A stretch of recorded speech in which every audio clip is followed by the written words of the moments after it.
আমার ধারণা সরকারে তো সবার সম্পৃক্ততা নেই এসব জিনিসের মধ্যে।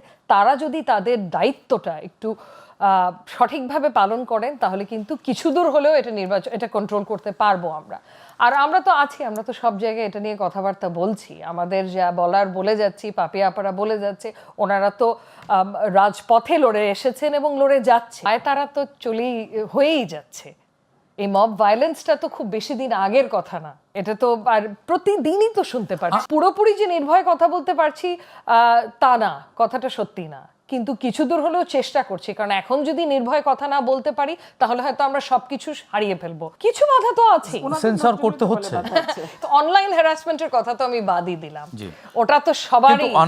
আইসিটি সংক্রান্ত বেশ কয়েকটা অধ্যাদেশ কিন্তু জারি করা হয়েছে কয়েক মাস আগেই। আমি যতদূর শুনতে পেরেছি যে আগের যে আইনি অবকাঠামোটা ছিল তার থেকে আরো বলিষ্ঠ এটা।